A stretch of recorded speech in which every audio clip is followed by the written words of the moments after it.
Hello, everyone. Welcome to the Cretaceous Campcast. I'm Cretaceous Dave, and this is a podcast all about Jurassic World Camp Cretaceous and Jurassic World Chaos Theory. Before I get into today's episode, got no new updates or news about Chaos Theory. It's kind of a bummer, but to be expected until we see a trailer. But I do have one little mini thing from Paul McKell-Williams. It's not a cameo Q&A. My son actually had some questions for him that I sent over to him, and he was so nice to answer for my son.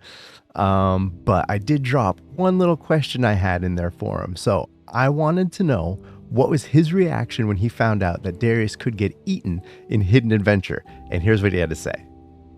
Yeah.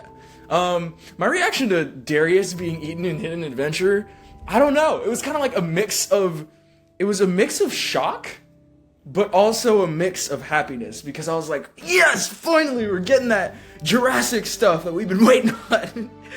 If that makes sense.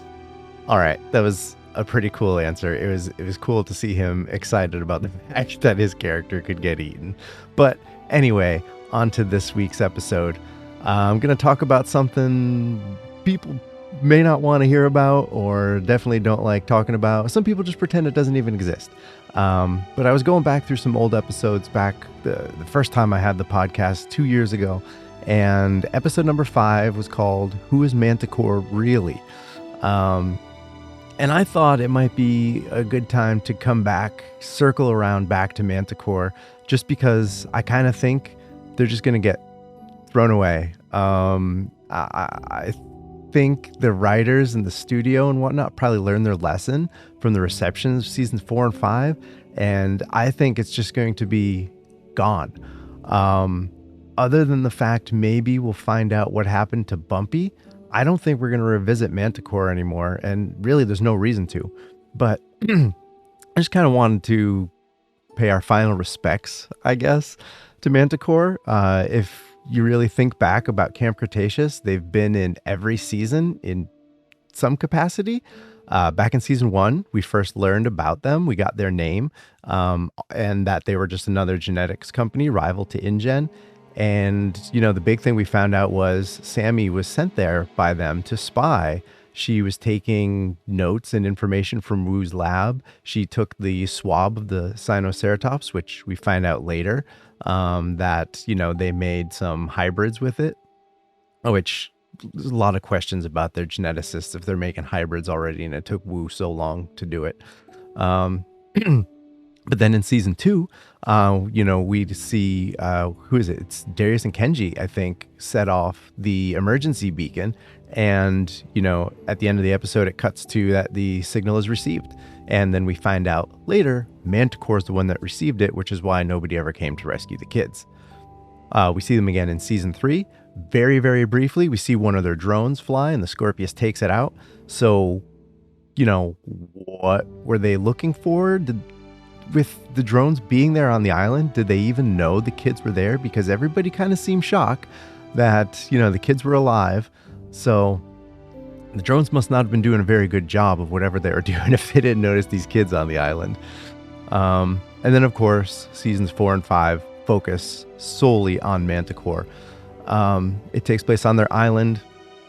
I've got an issue with that island existing. I know most people do. You know, there's an island that close to Nublar that nobody has any clue about. Come on, it's, I don't know. I mean, I don't hate the whole Mantah Corp concept. It's fine if they didn't want to use Biosyn. I would have much preferred they use Biosyn as, you know, the enemy company. But I'm okay with them introducing a new company. There are bazillion companies that could be out there that are, you know, genetics companies and companies that tried to make dinosaurs and then they couldn't because of the Gene Guard Act and, you know, what have you. But the island, man, I don't know. Not a big fan of the island. I didn't really, you know, I'm not as much of a hater with the tech and the other stuff on the island, only because most of that we have in our world today. It's not too sci-fi or too out there. People just don't really associate it with Jurassic. My rebuttal is always, you know, you have an issue with robots, but you don't have an issue with the fact that they can bring dinosaurs back from extinction, which is, scientifically impossible. But things like robot dogs and, humanoid type robots we have today, thanks to Boston Dynamics. But whatever, I'm going off on a tangent about that stuff right now. Sorry. Anyway, yeah, I have an issue with the island itself. The way it was portrayed, I think, was pretty cool. Let's forget for a second, this island is there, and none of us like the fact that it was there and nobody knew about it. But once on the island, I thought it was cool that they had all these different biomes. Again, that's something that is very, very doable with technology today. I took my son to an indoor water park, and right across from the indoor water park was an indoor ski resort. So there's this giant mall in New York. It's technically New Jersey, but they call it New York. And it has an indoor ski resort, an indoor water park, an indoor amusement park. It's so cool. There's an indoor rainforest at the aquarium in Baltimore. So we can have all of these different biomes inside places. I don't have an issue with that. And I thought it was a really cool way for them to show, these different animals in the different places and stuff like that, and seeing who adapted to what. Kind of sucked that they threw the Spinosaurus in the desert. That's, disrespectful to the Spino, but, maybe they had their reason for it. Other than the island itself, them as a company are just not nice people. It's the best way I can put it while trying to keep this, family friendly. Back in season 4, we first saw that they were having Big and Little Edie fight each other, and we found out it was because they were putting this stuff in their food that was making them extra aggressive. And, that's just cruel. And, everything they were doing to these animals was cruel. But, making them aggressive so that they would fight, especially a mother and a child, that's just crazy and wrong on so many levels. You have to be a certain type of horrible to want to put a mother and child against each other like that. That's I don't know. Thankfully they had Dr. Turner there. She's, the one nice person that was on that island, although we didn't see anybody other than her and Cash until after Daniel Kahn shows up. Obviously they had other people working there, other scientists and whatnot, but I'm just going to assume they're also horrible people. Just like Cash, unquestionably one of the worst characters ever in the Jurassic franchise. Oh, too bad. He got eaten by raptors. So sad. Anyway, yeah, the food making them aggressive, that was first sign of them being truly terrible. The chips, hate them all you want. I understand. But that was just, totally heartbreaking seeing Firecracker respond in season 4. Now, I don't know if you're like me. I thought after it failed in the big dinosaurs, I thought maybe there was going to be a chance that we wouldn't, see it at work at all. I'm like, oh, okay, cool. This isn't going to really be a thing. And then when you see Firecracker just freeze up and just crying, it was hard to watch, and trying to think for little kids what that must have been like, because they might have some kind of concept of what was going on, but at the same time, there's why is it frozen like that? I'm trying to think, and I don't remember how my son reacted to that, but it was hard to watch. And then of course he perfects the technology, and then it works on the big dinosaurs, and then it gets all sorts of goofy and off the rails in season 5, where they're chipping dinosaurs and they're controlling them with Xbox controllers and fist bumping Kenji. Now when they're making them fight, I'm not saying it's cool. It's a more interesting way, and it's what they were going for ultimately. They're combining the two things, the fighting with the controlling them. And we did get some really cool scenes with that. I mean, it's unfortunate it was because of the control chips, but we got some cool fights. We got the Spino take out Big Edie, and I thought 100% she was dead. You even heard the neck snap. But I guess the writers decided we weren't doing that again. They probably caught enough flack from JP3. So, the chips, while being horrible, they had their moments. Two little things with Mantah Corp, that I personally think 100% tie into Dominion. The chips, no one's going to convince me otherwise. The chips that they use to herd the animals and bring them back, inside, I am 100% convinced that is the tech from Mantah Corp. Dodgson was there. Dodgson saw it. I am, like I said, 100% convinced that is the same technology. It is those chips, slightly modified. He probably, took them. We don't know what happens in between 2016 and 2020, whatever, when they first implement this in Biosyn Valley. And the other one, which, I haven't heard anyone else talk about, but I think I've mentioned it before, is the technology they used with the drones for like rounding up the dinosaurs or keeping them away from certain things. My thinking is that's what they use for the aerial deterrent system in Biosyn Valley to keep the pterosaurs down away from the jets. I think the technology they used on those drones is probably what's used for the ADS. I could be way wrong. ADS could be something completely different. But that's just kind of my thoughts on, that when I was looking for connections between Camp Cretaceous and Dominion, since, Colin said there was going to be, excuse me, some connections. And I'm sure he mostly meant the chips. But I don't know. I like to think the drones and the ADS are one and the same. Who knows? But thinking right now about Biosyn, just made me realize, there's a good chance if we never hear about, Mantah Corp Island again, or what happened with those dinosaurs, it could be because Biosyn gets the sole collection rights for the dinosaurs. Dodgson knows about that island. Let's assume nobody still knows about the island. In 2018, when we see Ben, he's still there, and we're to assume the island is still a secret. How? I don't know. Don't they have Google Maps there? Who knows? But let's assume in 2018 it's still a secret. Whatever year Biosyn gets those collection rights, Dodgson knows about that island. One of the first things he could do is like, there are dinosaurs on that island. Let's go get them.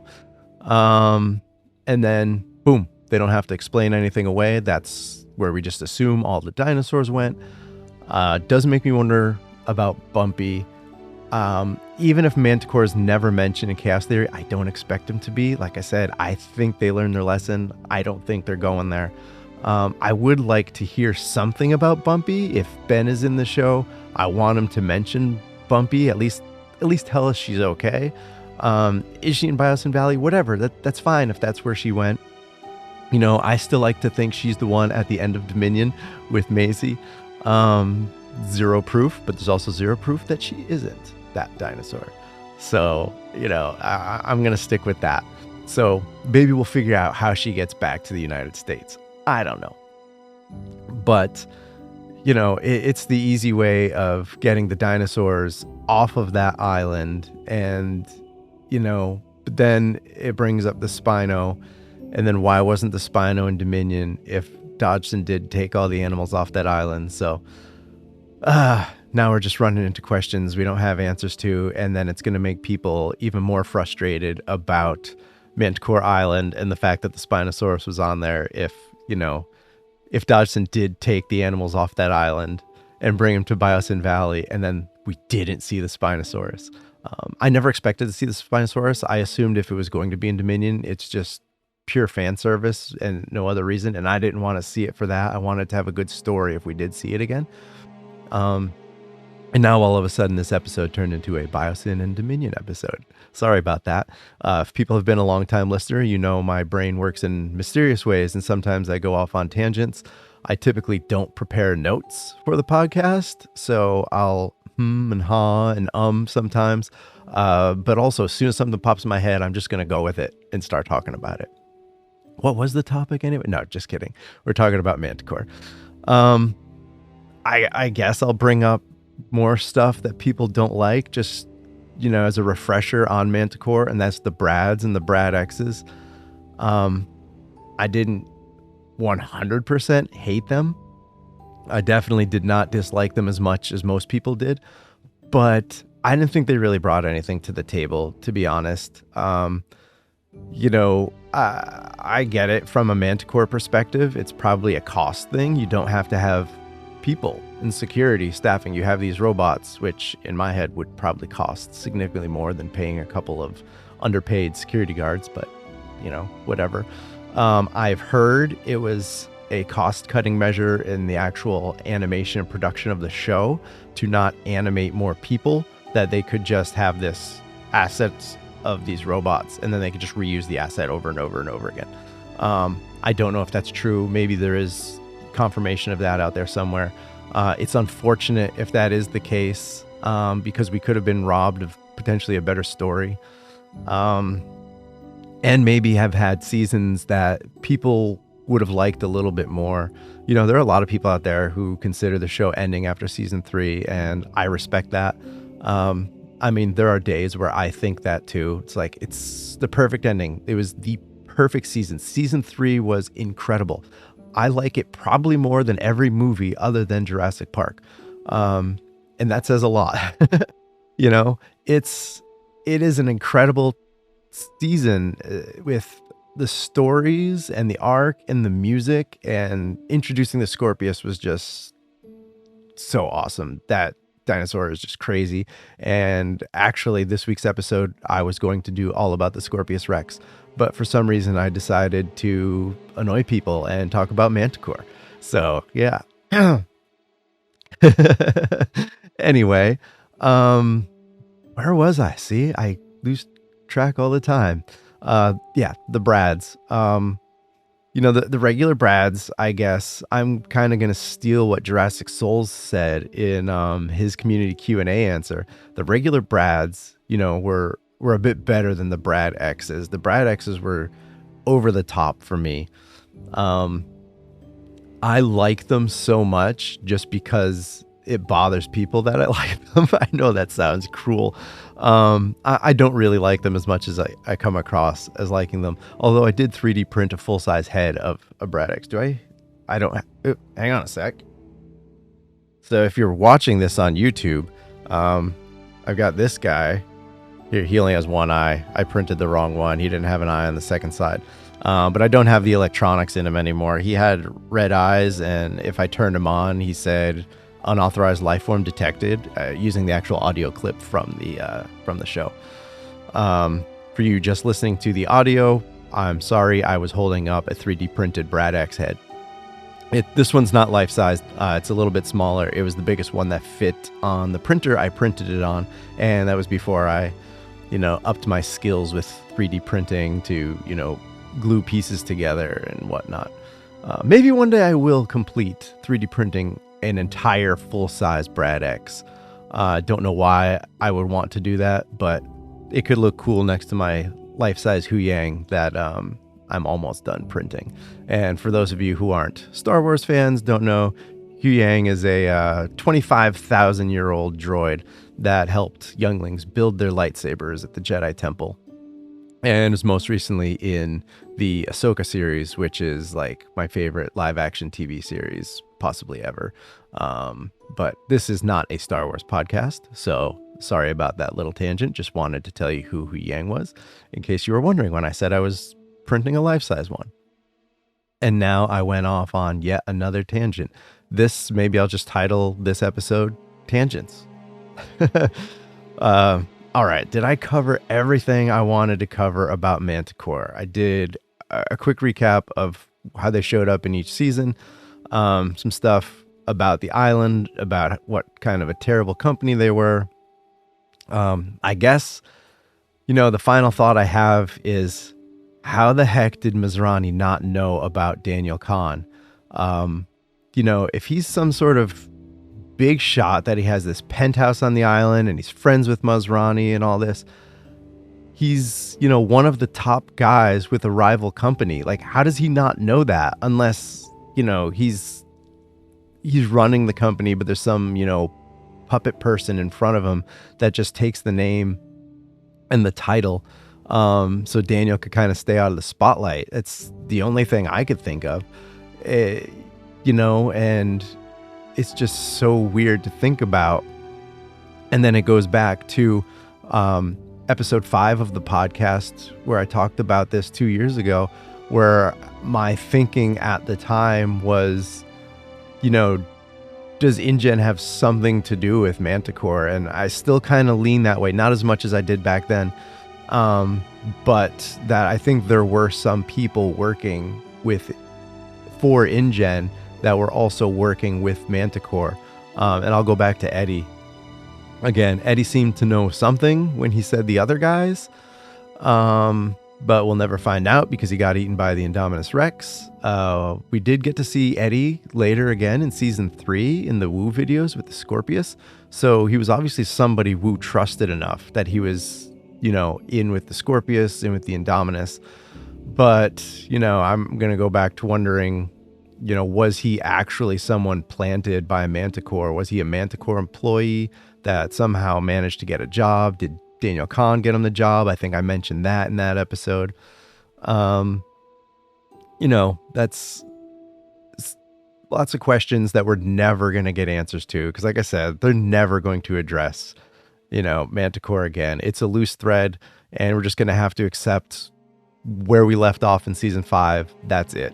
You know, we're not going to find out, you know, did Dodgson take or buy that tech from Mantah Corp? What happened to the company itself, you know, after the kids left? What happened with Daniel Kahn? None of that matters. You know, we can all have our own headcanon. If anyone out there wants to write some fan fiction that happens after the kids leave Mantah Corp Island, you know, go for it. Hopefully you write a good story, better than, you know, some of the stories that we had in season 4 and 5. And I don't want it to sound like I'm knocking them, like I don't, you know, like the seasons. I love all the seasons. They're definitely my 2 least favorite seasons. They have issues, but, you know, I still love them. Yeah, so I just wanted to talk for a few minutes about Mantah Corp because, like I said, I don't think we're ever going to see them again. We're probably never going to hear about them again either. And we'll just pay our final respects one last time to Mantah Corp and Mantah Corp Island and all of the really terrible people that worked there. But, you know, hopefully Dr. Turner's okay. Hopefully she turned out fine. She got a sweet job somewhere, doing something good, something positive, maybe with the Department of Fish and Wildlife. You know, I hope she didn't get a job with Biosyn. That would suck. But I don't know. I would like to maybe hear more about her. Maybe she helps Darius and whoever he might be working with in Chaos Theory. Like I said, I doubt it. I don't think they're going to bring up anything at all to do with Mantah Corp Island. But it would be nice, you know, if she was still around. That would be a nice little surprise because I don't think anybody had an issue with her. You know, she was a great character and she did a lot of good. But that just about wraps it up. Next week is probably going to be another community Q&A because, like I said, I've got a bunch of those on the back burner, and I'm probably going to alternate weeks. A regular episode, community Q&A, regular episode, community Q&A, just until I get through all of them. And we may have surprise stuff pop up if something happens. Like if the trailer comes out, I'll record something about the trailer, give my thoughts. If anything works out with any of these interviews I'm trying to set up, you know, we'll see. I think the problem I'm running into is nobody wants anybody to talk to anybody until probably the show is out. And unfortunately, in some cases, agents just aren't replying to me, which is understandable. You know, it's just some dude spamming them for all they know, probably, you know. But we'll see. I'm trying to work on some interviews with some people involved in the show. And, you know, I hope I can make it work because I think it would be great content for you guys. Not just their involvement in Chaos Theory, but I've got lots of questions about their work as storyboard, animators, artists, writers, all of that stuff. Got lots of questions I could ask them. It would be fun and entertaining. And I don't know, might have some more stuff with Paul McKell-Williams coming up. We'll see. Maybe I will send him more questions and do another cameo Q&A with him. I've just been, doing the contest cameos. So if you don't follow on social media, please do. I do contests regularly where the winner gets a personalized video from Paul McKell-Williams. And right now, I actually have a cross-platform contest going on all of our social channels. I'm just asking you to comment and reply with when you think the trailer is going to come out. I should have been more specific. I mostly meant give me the date, April 11th, March 14th, something like that. Some people are just saying mid-March to mid-April. How can I determine you're the winner if you're giving me a month-long range? Or just, if you just say mid-March, I'm going to assume you mean literally the middle, and I'm going to pick the 15th. So try to be specific if you could. And the person that gets closest to the release date of the trailer is the one that's going to win. If there are multiple people say the trailer comes out, on March 9th, and, 3 people said March 9th, I'll just pick one of those 3 at random. Who knows? Or I'm feeling generous and I'll give it to all 3 of you. If somebody nails it exactly, if more than one person nails it exactly, maybe I'll do that. I don't know. So the contest is ongoing and it's going to end once the trailer drops, or if I know when the trailer is going to drop, or if it's announced, I'm going to end the contest then, because if other people start finding out and then they reply with that date, I don't want anybody to cheat. So, but check out on all the socials, including here on YouTube. And just, if you want to enter the contest, go to that video that I have. I think on YouTube it's under shorts. It's not under regular videos. And then just leave a comment with when you think the trailer is going to drop if you want a chance to win. Follow on Twitter at JP_Campcast. We've got a post there with it. You can reply there. You can also find us on Instagram and Threads at Cretaceous Campcast.